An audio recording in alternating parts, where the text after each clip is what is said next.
For Medskl.com, I'm Dr. Sanjay Sharma, and welcome to If I Knew Then, a show that's based on a simple premise, that when everything is said and done, life comes down to a few key moments. Today on the show, we have Dr. Andreas Laupacis, and we're thrilled to be able to talk to him. Andreas is an internist, a professor of medicine at University of Toronto, a superb clinician scientist, a mentor and physician leader. Andreas holds a Canada Research Chair in Health Policy, and he's been named one of Canada's most influential physicians by the Medical Post. Welcome, Andreas. We're thrilled to be able to talk to you today. Pleasure to be here. Now, I got to start off by saying I've got an 87-page CV, and I'm going back to the very beginning from Quebec, when you were in Quebec City. And so, I'm wondering if we can think about, growing up.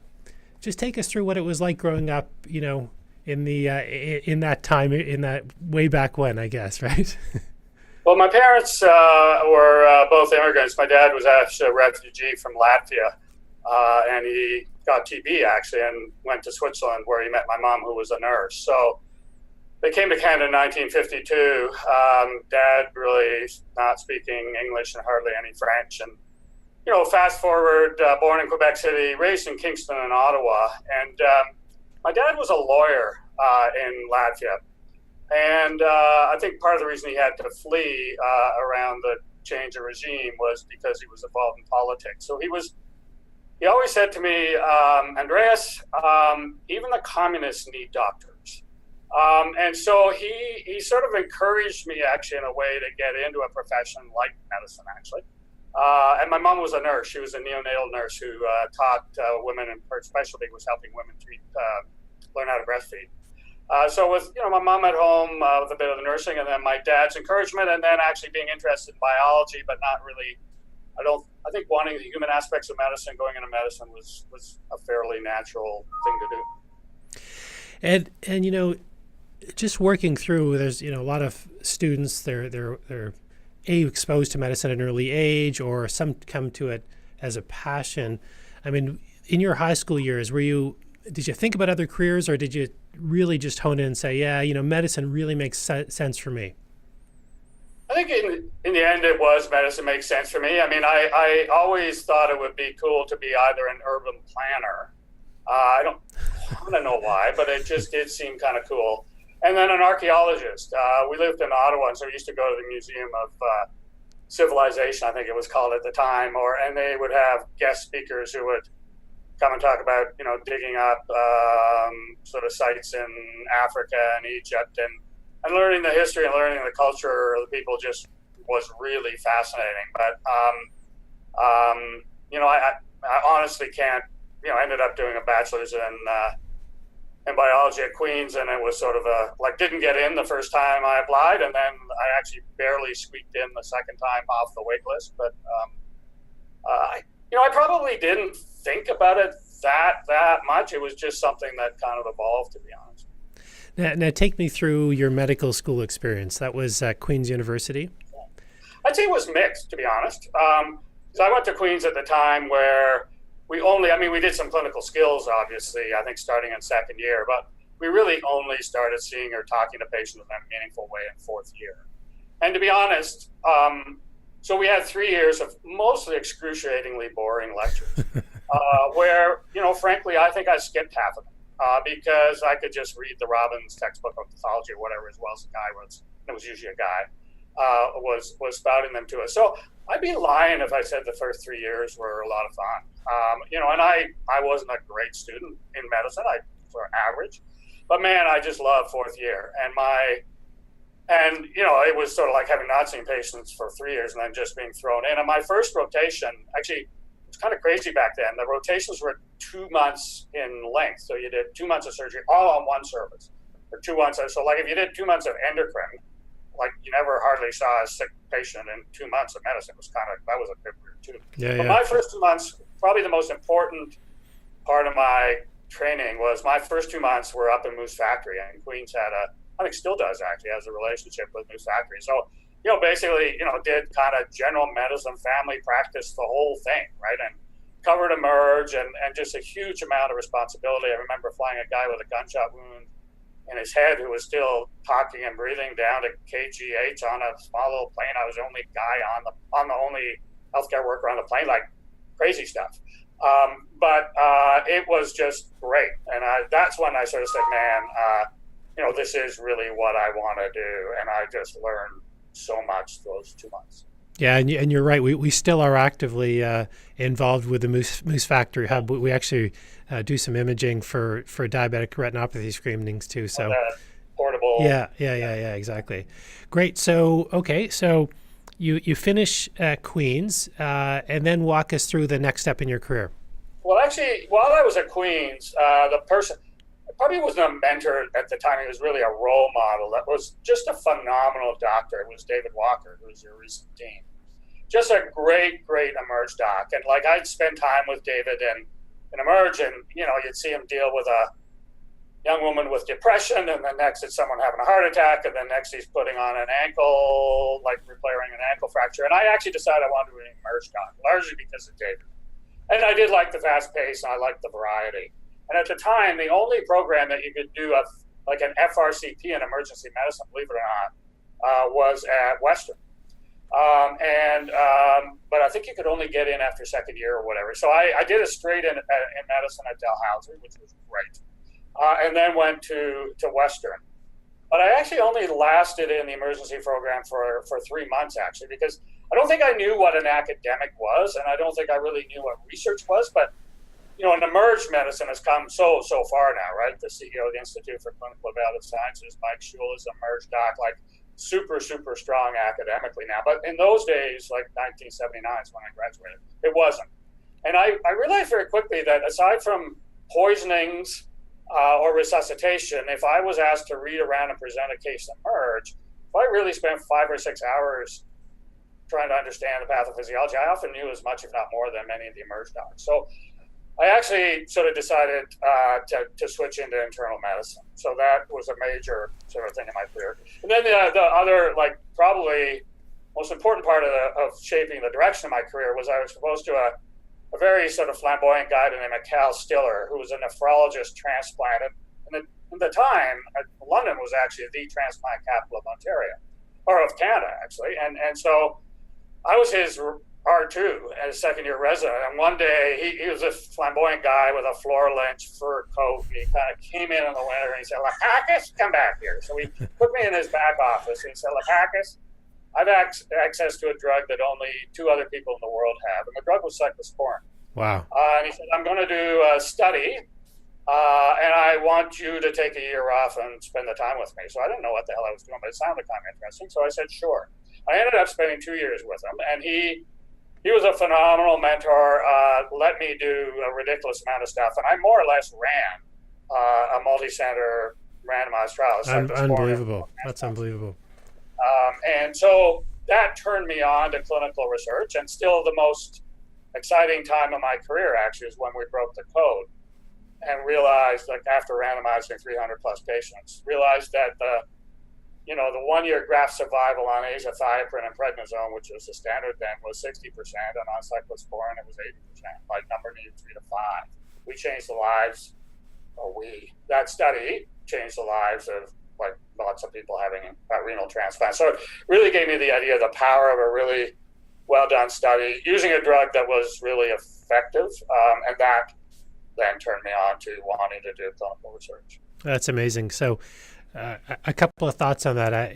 David, Walker has really influenced the lives of, I think, a lot of people, and it does. And when you talk about people like Cal Stiller, and I'm wondering how important a person's personality is in terms of a mentor or role model for pulling future physicians in a certain direction. And just sort of going back to your decisions, I mean, did you actively seek out mentors, or was this more serendipity? I think, to be honest, it was more serendipity. I mean, Cal, with that story I just told you, sought me out. Like, I never thought, like, what he saw in me, I'm not really sure, but he obviously, risk of sounding arrogant, saw something. When I went to Mac, the other really important mentor in my career was Dave Sackett. And, Dave he was like a brilliant guy, but he was just such a welcoming, down to earth, decent human being. And so, you could approach him and say, hey, can I work with you? So, I mean, I think you got to be really smart about who you approach. But I've never gone, I think more or less, I do worry sometimes that the younger folks kind of try and overplan their careers these days. Like, honestly, what's happened in my career, that story I just told you, I wasn't planning to go into research. And then, I could tell you any number of similar stories. I wasn't planning to come to Toronto to be the CEO of the Institute for Clinical Behavioral Sciences. Someone approached me. But I do think you need to be strategic and pick, people that are smart and generous and will let you grow. Aren't going to always want to be Cal. I got 25 papers, I think, in my 2 years with Cal. And I was the first author on most of them. So he never was one of those guys that was trying to, hog the academic limelight. Right. So let's switch gears a little bit and talk about, let's say a 20-year-old approached you and said, I'm interested in a career in medicine. What are your kind of thoughts to them, or recommendations, or things that should be going through their head as they make these decisions? Well, I think first and foremost, you got to follow your passion and what you really, really want to do. So I might want to find out a bit about why. And one of the things that bothers me about medicine is that these days is that med students have to decide so early on in their careers what they want to do, whether they want to do family medicine or become an ophthalmologist. I think that's really sad. But I think I probably would ask them, like, any thoughts about, like, what kind of doc you want to be, in the sense, like, are they attracted by the maybe surgical technical aspects of it, or are they attracted by wanting to be a family doc where they really get to know their patients, etc. And then, one piece of advice would be, I think we're very lucky in Canada. We've got 17 med schools. I honestly don't think it matters which med school you go to. I think you'll get excellent, as opposed to the United States, where there's huge variety, I think, in the quality. So I think I just tell them, if your partner is at Dal, like, go to Dal, or if you really want to see some icebergs, go to Memorial or whatever. So I don't fuss about where you go. I think it may be important once you do your residency or your subspecialty where you go, but not a med school. So I think, but other than that, I mean, getting in is sort of the toughest part, right? So, and I'm not, like, I've never been involved in the selection committee, so I don't have all the nuances about giving them sort of advice about how to, how to tweak their CVs so that they get in. But. Sure. Now let's talk a little bit about your decision to do the master's in epidemiology. When you did that after your residency? Yeah, so I took 2 years off in the middle of my residency to work with Cal. I had to go back and finish my residency. I think I decided around that time. Another huge influence and role model for me was a guy named Jeff Turnbull, who's actually become probably my best friend, actually. And Jeff was a superb general internist in London. And so I decided I wanted to do general internal medicine. And interestingly, in Canada, historically, the leaders of ClinEpi have tended to be, the founders tended to be internists, right? Like Brian Hayes, Dave Sackett, Gord Guyot does mostly general medicine. But, working with Cal, I thought I had, like, unbelievable experience running a clinical trial, but I couldn't figure it out, didn't know how to calculate sample size or anything like that. So I realized I need some actual training and what the hell you're supposed to do. So Mac was a natural in those days. It was sort of the clinical epi place, certainly in Canada, and one of the ones in the world. So went there. Only, if I had a regret, it's not a regret in my career. I've just been unbelievably lucky. But I only did 9 months at Mac. Like, I did a master's. So, you can, in those days, you could have a successful career and not get a PhD. That's harder these days. But it was a great experience. And I do tell people that I mentor now that when, that time when you're doing your master's or PhD, it is a great time because you don't have a lot of responsibilities. And I know that you really want to get into your career and start going and making more money, et cetera. But, just the time to be able to, go to talks that you have time to go to, if there's visiting speakers, to sort of delve into stuff that you may never, do again. So if I had one thing in my career to do over again, maybe I would have done a PhD and I should have stayed at Mac for 3 years or so. But it worked out well. Yeah. Now you've obviously been involved in a lot of different, research ideas, and I've cited one of your papers many times in Health Economics, your cost per quality. I think it was published in CMED, in the 90s, I think. Yeah. But I'm interested to know how you generate ideas to do research. Well, I think I think they're generated clinically. So the first big randomized trial that I myself was involved in designing was actually a randomized trial comparing warfarin with placebo in people with atrial fib. And believe it or not, I'm old enough when I was training, if you had atrial fib, unless you had a mechanical valve or mitral stenosis, you weren't anticoagulated. And I think as general internists, I think we, the neurologists, tended to see the stroke people with atrial fib and thought everybody with atrial fib got a stroke. I'm exaggerating on it. Sure.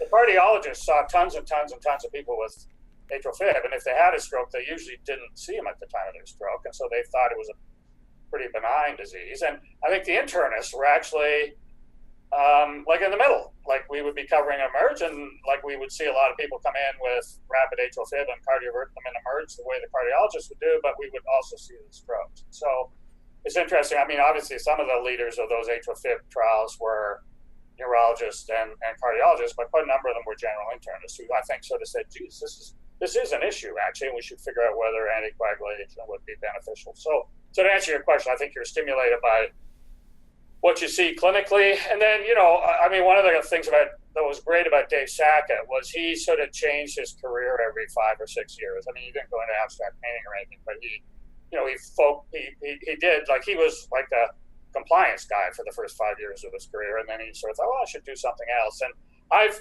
really valued that in my career. So, I was an RCT guy for 5-6 years. Then I got interested in economic evaluations, as you implied before, and then started doing some economic evaluations, and then I started doing administrative databases. So it's a huge privilege for those of us that have a bit of methodological training and have a bunch of colleagues, obviously, who are smarter at many of these things than we are, to be able to sort of change one, like I'm now doing patient involvement and sort of run a website aimed at the public and the healthcare system.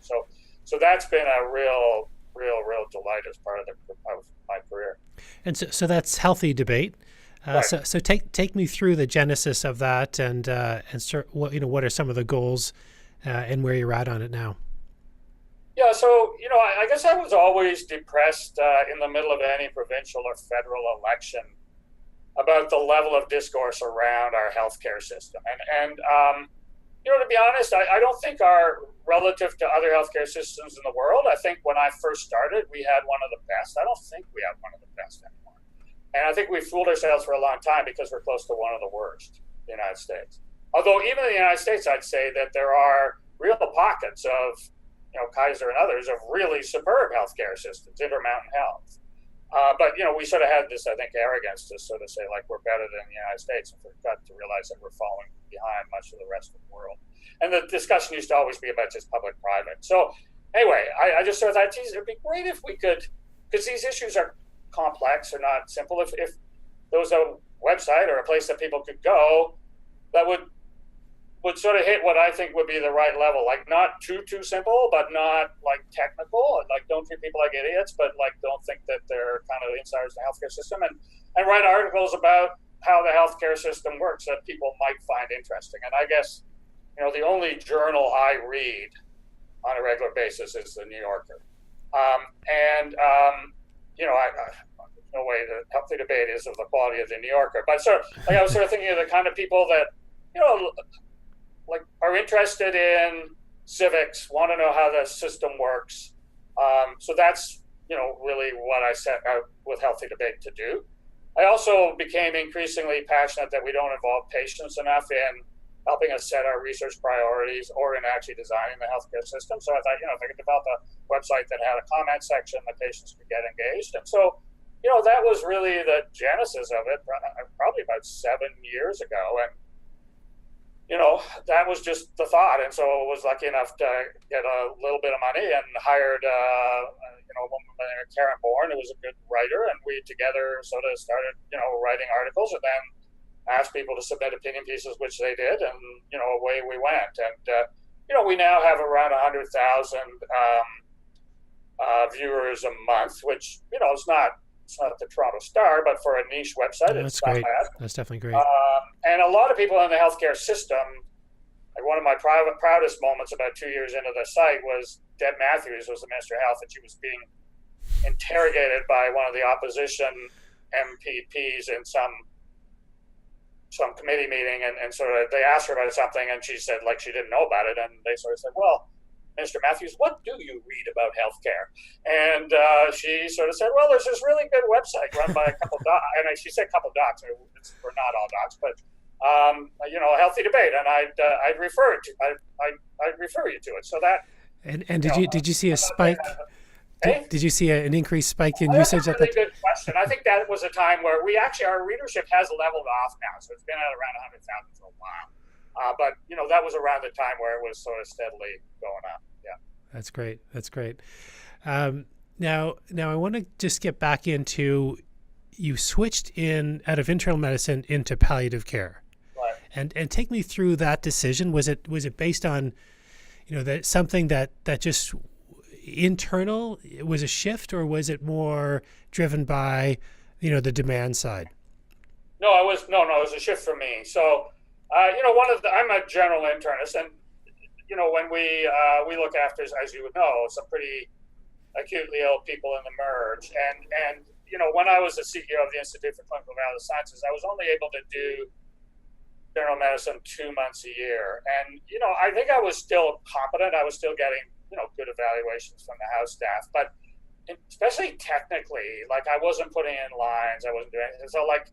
I can tell you to the day, or to the patient, I was post-call one day and I got called to the board, and, a elderly woman we'd admitted with pneumonia had gone into rapid atrial fib and dropped her pressure. And as I was walking over there, I was going, man, I think it's 10 milligrams IV metoprolol, but I just hadn't resuscitated anybody for a long time.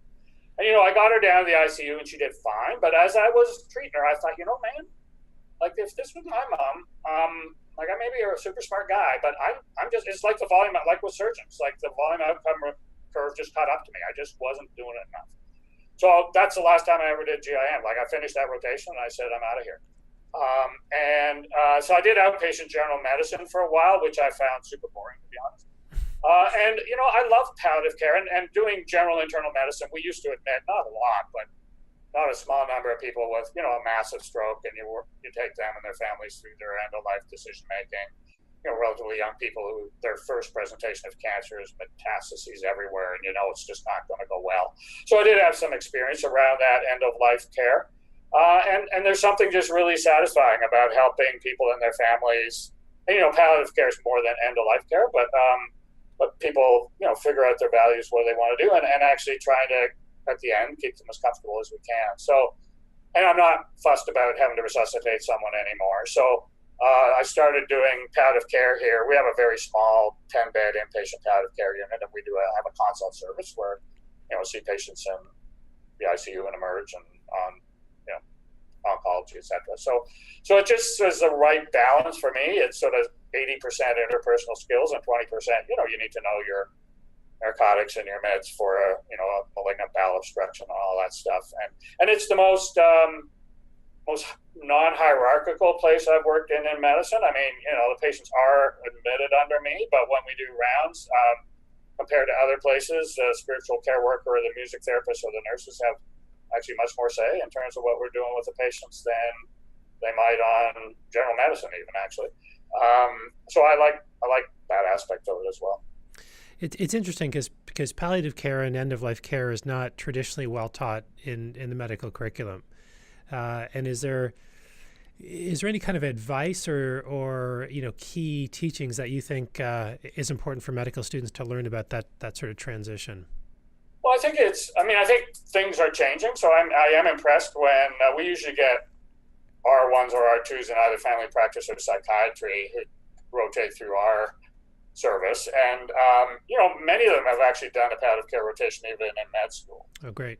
So I think it's becoming, and I think part of that is because there's now randomized trials, a famous one in the New England Journal of people with metastatic lung cancer who had up to a year to live, and they were randomized to either having concomitant care with a palliative care team or not, and their quality of life was much better, and I think that was a spurious finding, and they lived slightly longer, but they certainly didn't die more quickly, which is the worry that, oh my God, you get the palliative care people involved, and you're just gonna die, right? Mm-hmm. So I think people are involving palliative care much earlier, even sometimes when people are with cancer actively getting chemotherapy. So I think people run into palliative care docs not just at the very end, but a little earlier now, which might make us more part of the mainstream. But I think the main advice would be, for most people, maybe not for an ophthalmologist that much, but for most physicians, some talking about goals of care and understanding what people's wishes are around quality of life and length of life are skills that all of us should have. And man, it just is amazing to me. What I love about palliative care is people, I'll sometimes just introduce myself and I haven't known someone for 10 minutes and they're telling me their most intimate thoughts, be they spiritual or be they what's happened with their families or whatever. And what a privilege. What a real privilege. And maybe as I get older, I'm not on the treadmill that much anymore. And so when I'm on the service, I do have the time. I am able to go down at the end of the day and do rounds on my own and just, sit beside the family of the Portuguese immigrant painter and say, tell me about Luigi, what do you do? And it's great. It's a window on. Actually, maybe I'll say one more thing, which is I'm increasingly worried that our society, and I'm guilty about it too, if I look at who I follow on Twitter and who my friends are on Facebook, we talk to people that think almost exactly like us. And I think that's hugely destructive for our society now. And I actually just came off of 2 weeks on the palliative care service. Now, I think back on who I cared for. It was a fabulously wealthy guy and a homeless person, somebody super religious and someone who's very, very atheist. So people that just love Doug Ford, just can't wait for him to get us in the right direction, and people that just loathe him. And gay, straight, the whole bit. And so, in my practice as docs, we're just exposed to this whole breadth of society. And we realize actually that, maybe someone's not a super big supporter of Doug Ford, but the people that support him are decent people too. They want the same things we do. Mm-hmm. So I think actually something that I think we underestimated, being a doc, does expose us, and we develop relationships, not friendships, but relationships with just an incredible breadth of people that in society that's happening less and less because we just hang around with people that think like we do and we complain about the people that don't think like we do. Yeah, that's a great point. And I think what a lot of people don't realize is the impact that some of these conversations that we have with our patients can actually formulate or change, how we think. And so, certainly there's a number of patients that I've seen that have either challenged the way that I've thought or alter how I've done things in my own life. And so is there one or two patients, over the length of your career that you can really look back on and say, these are critical learning lessons for me personally? Yeah, well, there might be two. And part of my Faces of Health or Healthy Debate, where I actually do interview, patients as part of that website. Some of the people that have impacted me the most are people that have been severely addicted to opioids. And you talk to them, and usually I'm talking to people that then have recovered afterwards, and you realize that they've spent 10 years on the street and have tried to get off. So first of all, I sometimes will hear their stories, I was raised in a family where I was abused. I met a woman and we fell in love, and she was pregnant, and she committed suicide, and then I started drinking. And I'm listening going holy shit, that could have happened to me, right? So kind of humanizing, because I have to admit that, especially when I was a resident, seeing people in the MERS with, infected legs who, just are in and out all the time, you unfortunately can get a little cynical and not sort of, or harsh and not think about like why is this person like this? And then the other lesson was like they'll talk about like these people that just treated them, these docs and nurses who treated them with kindness and tried to help them.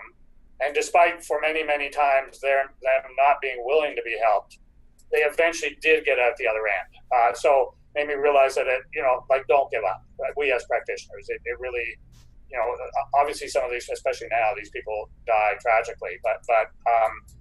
So then when they come out the other end, I think there's probably something that living on the street and facing death every day and being treated like shit kind of makes you pretty philosophical. Like some of them are then they come out the other end and they're like wise way, way, way more than I am, because they've like to live on the street and survive like that, like takes a lot of skill. So that'd be one. And the other sort of maybe anecdote was like probably about 2 years ago, when I'm on the service, I don't have any house staff on the weekend. So I come in and do rounds on Saturday morning, and I actually, like just by chance, 2 people died on the service an hour apart while I was rounding. And I won't get the exact details 100% right, but they're pretty close. So one of them was in his 90s, had won the Order of Canada, respected academic, loving family with them, well respected and supported in Toronto, lived to be 91. The other was an Indigenous woman who lived to be 41. Died of alcoholic liver disease, was alone. She was estranged from her family, came from a reserve up in Northern Ontario. And, it was just like, holy shit, there's the social determinants of health, like right friggin' here. It may have just been a coincidence, right? But like 50 years difference in life, the one person, surrounded by loved ones the way you'd kind of want to die. The other one, like alone, and like died at a very, very young age. So, I think we do a much better job of talking about and teaching the importance of social determinants of health in medicine than we used to do. And I sort of get it. But that just experience in an hour of those 2 people dying, it was just like a poster child of why social determinants of health are important. Interesting. I'm going to hop back for a quick second. Going back to when you said Canada doesn't have the perfect healthcare system. And so I'm interested in a couple of things. Is there a country that you think we should be emulating, number one? And number two, this is more for advice, I guess, for the younger generation who may be empowered to alter the system or become administrators. Is there, what are the steps that can move us in the right direction?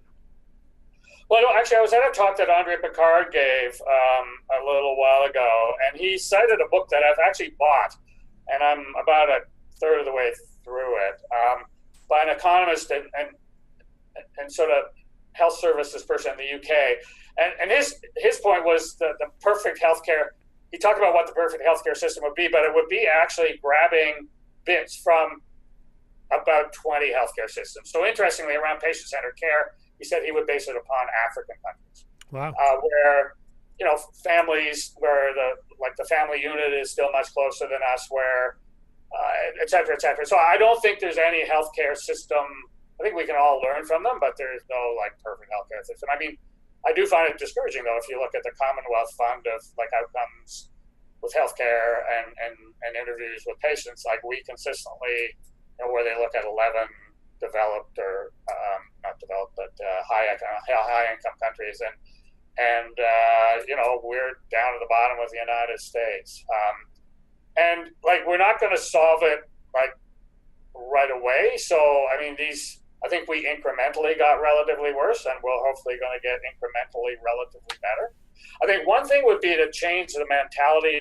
It drives me crazy when people say we have a universal healthcare system. That is just so wrong. We have universal care for docs and we have universal care for hospitals. But beyond that, we have there's a big discussion on national pharmacare, et cetera. And so people that should know better are out there saying Canada's got this universal healthcare system. And nobody's got a universal. And I don't think we should aim for I don't think any country can afford to pay for all of healthcare. But the question is, how do we, I think there is I think in some ways there's not that much accountability in our healthcare system, to be honest. I mean, there's accountability for hospital budgets, et cetera, but like I've been practicing as a doc for 30 plus years. And like for 1 month when I was an internist at the Ottawa Hospital, I got some feedback on the length of stay of my pneumonia patients. Like what that had to do with the quality of care, I'm not quite sure. But like very little like feedback, continual quality improvement, that kind of thing. But I mean, the advice one great thing I think is more and more docs are, taking MBAs, are doing Masters of Health Admin, are really, going in, and you think of our, leadership in the healthcare system among docs. It's not just in the Ontario Medical Association. It's, our former deputy was a physician, lots of hospital CEOs are docs, et cetera, et cetera. So I think, there's the opportunity to learn not just about medicine, but about managing healthcare systems. The healthcare system's a massive, big ship, and I think it got slightly off course just gradually by a few degrees, but over many years, those few degrees makes a difference, and we just need to, I think we'd be naive to say that, by the next election, we'll have sorted it out. But at least having that conversation now that maybe we're not quite as good as we thought we were. There's still some great stuff like acute care. I think if you get sick and are in an ICU in Canada, I think you'll get as good care as anywhere else in the world. And there's pockets of excellence, but we could do a lot better. Now, one thing that a lot of medical students, residents, attendings really struggle with is life-work balance. Where are you at on that? I know you're active in terms of wood cutting and things like that, but sort of take me through how you bring that into your day or kind of your weekly schedule. Well, if I think back in the earlier part of my career, first of all, I work really, really hard. I work on weekends, I work in the evenings, and I love it. And I've been married to the same woman for 32 years. Our marriage isn't perfect, but I think it's pretty good. And so I think I've actually I compartmentalize really well. I think I how do you say that? Compartmentalize. Compartmentalize in my career. Like I, kind of sit down and write a paper for 20 minutes and not think about my patients and go back. But I think I've also done that in my kind of professional, personal life. So, I'm a big theater fan. And so, we would, you get season's tickets and come hell or high water, we're going to that show. And that's important. I've always taken holidays. I've never, I'm probably more than I was actually allowed and go with the family and go canoeing, et cetera, and all that stuff. So I think, but at the same time, after the show, when we come back at 11 o'clock, I'd probably honestly be working from 11 to 1. I think I'm lucky that I don't need a lot of sleep. And so, I think, and, in some ways it's very selfishly lucky for me. Karen, my wife, who's a nurse, we met in Bill Sybil's ICU in London, Ontario.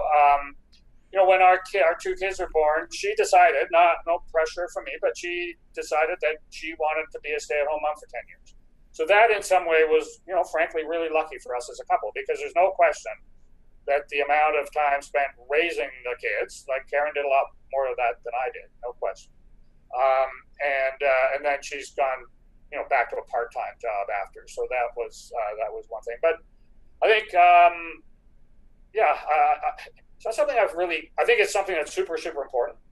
I think obviously for women in medicine, our society is still such that what I described in terms of the balance happens more often, which I think is unfortunate. But we've got I think we're starting to make some strides, but we need to make sure that men and women who want to take time off to look after their newborns are encouraged to do so, and that's not seen as something negative. But so you've had this remarkable career as a physician, as a researcher, as an administrator. What's left for Andreas Laupacis now? Do you follow the Sackett model, where every 5 to 6 years you shift and you're going to open up a bread and breakfast, or what's next? Well, I've just stepped down from being the executive director of the Laupacis Knowledge Institute, the research institute here at STEMites, and one of the things I wouldn't say that I'm terrified of this happening, but I do look at some of my more senior colleagues and occasionally think, man, would have been good if you quit like 3 years ago. Like, it's sort of like that, like aging pitcher that just doesn't know, like, was really super great and won the Cy Young Award 10 years ago, but now I sort of worry about Roger Federer, for example. Like, at some point, Roger should just stop. Right. And actually, that's a terrible thing to say because he loves playing tennis and he should do what he wants. But I think you know what I mean. So I think about that around myself a lot, to be honest. I'm keeping a close eye on, like, do I think I'm still really good as a palliative care doc? Because if I'm not, I should quit. And similarly, I'm not submitting any grants anymore. I'm actually not renewing my Canada Research Chair application, partly because I just don't think I have 7 full more years in me, and partly because I think, at the age of 64, it's so hard for younger folks to get money to support their careers. It's just ridiculous that someone at my age is taking some funding that should be going to someone much younger. That said, I've taken on a new role with Gillian Hockert, the Chief of Medicine here at U of T, to help her think through how the department can engage patients more and involve patients more in all aspects of the department, how it's run, education, research, etc. So I'm going to do that for 3 years, and then we'll see. And I may go through a stage where I'll not be active clinically anymore, and maybe I'll do some consulting. I'm not nearly as innovative intellectually as I was when I was 30. Like, I really mean that. And I think Einstein and stuff, most of the great discoveries were done when people were, I'm not saying I'm Einstein before, were done when you're younger. But I think, have a fair amount of wisdom and a fair amount of breadth of experience that I didn't have when I was younger. And I guess finally, the thing that I get the biggest charge out of, and have for a long time, is mentoring both students coming up and younger faculty. And, if I think back, I was in Ottawa for 9 years. We built a clinical epi unit with a whole bunch of terrific people. And when I left, it was a good enough unit that Jerry Grimshaw, this world-class knowledge translation researcher from the UK, was attracted to run the unit. And when I look back on it now, there's unbelievably successful researchers there who I had something to do with helping mentor the younger careers. And that's actually in some ways way more, actually in terms of an impact, that's sort of one of these multiplicative things, right? It's much more impact than my small number of New England Journal papers or whatever. So I just get a charge out of it. And actually I learn a lot from them. So because they're much more up to date with the newest propensity score methods than I am. So, it's great. So I want to continue to mentor people as long as I'm not doddering. Well, Andreas, it's really been a pleasure to talk, and I'm sure that the next generation of physicians can learn a tremendous amount from you. Thanks for being on the show. Thanks for having me. It was great. Take care. Perfect.